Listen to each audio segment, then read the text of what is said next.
Welcome back. You're watching Live Now from Fox. I'm your host, Carel Lajara. We've had a very fun-filled weekend this weekend with the Greasy Pole contest, also the 2024 St. Peter's Fiesta happening right now over in Gloucester, Massachusetts. We had day one of competition on Friday, day two on Saturday, but today is the big one because champions are competing. I'd like to bring into the conversation now our host with the most down there on the ground, Kory Kookaroo. Kory, I've enjoyed this competition so much. We're going to talk a little bit about the weather in just a sec, but first, let's recap everything that went down on Friday and Saturday. Well, Carel, thanks for having us. We truly appreciate all the help that LiveNOW for Fox has provided throughout the entire weekend. Yeah, so we've already had 2 days of sporting events here at Pavilion Beach in Gloucester, Massachusetts. We have Seine boat rowing races, and then the Greasy Pole, of course. The way this works is the Friday Greasy Pole walker is walking, and the winner advances to walk Saturday. Saturday's walker who wins advances to Sunday. Sunday today is reserved for champions only, people who have only walked and won on Sundays. Doesn't matter what year you won it. Could be 1960. We have a 54-year-old competitor today. Or if you're unable to walk, you can have somebody actually walk in your honor. A lot of the contestants are tied to the fishing industry here. You'll see a lot of Italian names where it's a big Italian and Portuguese community. So lots of vowels to spread around. But we've already had, Friday was great. We had a first-time winner who advanced to Saturday. Saturday, actually, the weather deteriorated rapidly throughout the day. You can see it's a little stormy behind me now. We actually went through 4 rounds, which is pretty unprecedented. But it's interesting. The rain picked up. You think it would actually help the competitors, but it didn't. It actually makes the pole a little slipperier, and so they had a hard time with that. The wind was crazy yesterday blowing in, and it's also peak high tide, so the ocean temp is about 60 degrees or so now. Because it's peak high tide, when those walkers drop off the pole and into the water, they've got to swim a couple hundred yards back to the beach, and they don't want to do that. So what was happening yesterday, whenever a walker missed the flag and ended up in the water, they were staying in for a while and floating just because they were trying to keep warm. But we had to brave the elements. They're going to have to do it again today.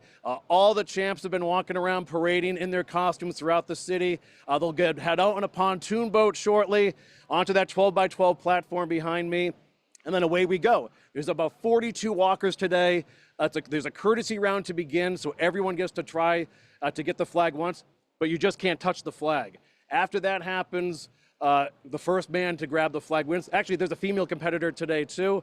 But the big story is we have a 5-time defending champion, Derek Hopkins. He was with us yesterday, and so everyone has their eyes on them. The way the order works is yesterday's winner walks first, then Derek goes for the repeat. So he's looking for his 6th straight win, which would put him in pretty rarefied air. It's just so exciting. It's such good stuff to watch. We're going to showcase some of the highlights, of course, as well. Kory, I did have a couple of questions about these rules and some talk amongst the newsroom here because we're watching it. It's great. We have that first round, the courtesy round. But then after that, the first person that gets the flag wins. How does that work? What if it's the first guy that walks on the pole there? What if he grabs the flag? Does that mean everybody else goes home? It's over? Essentially, yeah. So everyone has the courtesy round. There are 2 rules when you're walking up there. Do not grab the flag in the courtesy round or you will get a beating once you get back to the beach. And keep an eye on the walker in front of you to make sure that he or she does not get hurt. So that's it. But yeah, after everyone gets that one courtesy round pass, it's first person who gets it wins. And honestly, these guys today are so good that we are not expecting this contest to last long. Certainly not 4 rounds. Derek Hopkins is so good at this that we usually don't expect it to get past him. So that's what we're all keeping our eyes on here today. So even if it's not Derek, every guy after him is a true champ. So we're going to see how everything plays out today. But you can already feel like people are dodging raindrops out here. But we have all the religious processions going on, a giant procession of the St. Peter's statue, a carnival. But everyone is going to start slowly making their way down to the beach here right behind me and wait for the first Seine boat race to happen, and then, of course, the Greasy Pole contest. So it's our big day. It's the last day of the Fiesta. It's really part of a 9-day novena, and then 4-day carnival, and the last 3 days are sporting events, and everything sort of ends right here and now on the beach. So can't wait to share the sights and sounds with you. Before we kick off the last day, let's talk a little bit more about what we saw these past couple of days. You have had expert commentary down there on the ground with you, including from past champions. Anything that surprised you or surprised some of your commentators down there from these last couple of days of competition with the Greasy Pole, but also with the Seine boat races? So what's been crazy the last few years are how close the Seine boat races have been. What was amazing on Friday, the Friday is sort of reserved for the women's rowers. There's seniors and then there's junior crews. The junior crews are anywhere from age 14 to 19, and they were so impressive that they could probably actually row with the adults. It was pretty amazing stuff too. And we had wire-to-wire finishes, which is very rare for the rowing on the women's side. The men's side, their semifinals take place on Saturday, and we literally had a photo finish for the junior race yesterday afternoon with some controversy because the way the Seine boat races work, you have, and a Seine boat is essentially like a long rowboat, and they go off the beach a half a mile out to a flag. Each boat, 3 boats, has a designated lane and a flag in front of them. They make the turn around the flag, and the first to reach the beach wins. For the semifinals, the first 2 that reach the beach wins, and they face off against last year's champion on Championship Sunday. There was controversy because we couldn't see with the weather, and we had to take our drone down because of the inclement weather. So there was an accusation that one of the boats actually missed the flag in their turn, so it was a little controversial. But alongside those rowboats, the Fiesta, St. Peter's Fiesta Committee has their own boat going alongside to make sure everyone adheres to the rules. It got straightened out and smoothed over, but it made for a very exciting finish. Literally, it came down to maybe a 3 or 4 foot difference on the beach because the first who lands wins. So that was pretty exciting stuff. It just shows you it's literally like 1 stroke of the oar was the difference after racing for a mile. So that was great stuff too. The tricky part yesterday, when the weather was so bad, was the Greasy Pole took a long time. No one was really expecting that. There were a lot of great walks, but not only are they contending with the elements, the wind, the pole will wobble out there too, but aside from a foot of biodegradable grease, the pole is blessed before the event starts. And I'm talking 20, 30 pounds of bananas are on there, apples, sometimes there are donuts out there. And the walkers have fun with it. So you'll see in the courtesy round, some of the competitors will actually, when they're falling, they'll try to swipe as much grease as they can off the pole and whatever comes down with it to make it a little easier the next time around. But we finally got the finish. Tyler Parisi was his name. He won yesterday. He'll be the first walker today.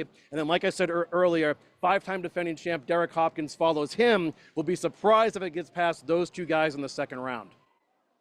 All right, finally, Kory, we do have to address the elephant in the room, so to speak. The weather today is such a stark contrast from what we saw on Friday, the first day of competition. How is this going to affect today's event, and what's the plan going forward? Because we want to get all of this fun in. Well, Carel, the trickiest thing now is lightning. If we see lightning because there's a citywide carnival going on and you see the flotilla behind me of boats, they have to cancel everything. But the last thing the St. Peter's Fiesta Committee wants to do is postpone events until tomorrow. We may experience a bit of a rain delay. But from you can see, where my back is, if I'm facing the pole, that is a southwest direction. We have heavy thunderstorms coming in from the southwest right now. The wind is blowing up, gale right now, 20 to 25 miles per hour, sustained. That makes it all tricky for the competitors, especially the rowers. When they're rowing out from the beach, it's going to be very choppy seas to get out there to that flag, and it's difficult for them to stay on course. And in the meantime, the Greasy Pole walkers will have already been out and waiting on the platform for that first Seine boat race to finish. So they'll be shivering up there. Now, they're pretty well hydrated, we'll give them that.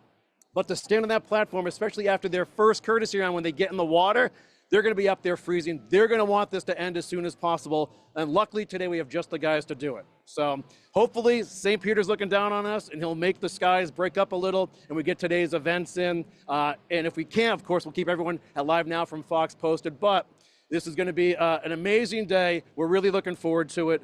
And we can't wait to get these events underway in just a few moments. Most definitely hoping that everything goes well over there and everyone stays safe. And more importantly, that we all have fun, right? We're looking forward to this last day, championship day, for the Greasy Pole contest and also the same boat races. Kory down there, our host for this 2024 St. Peter's Fiesta, can't see what today has in store. Bona Fiesta.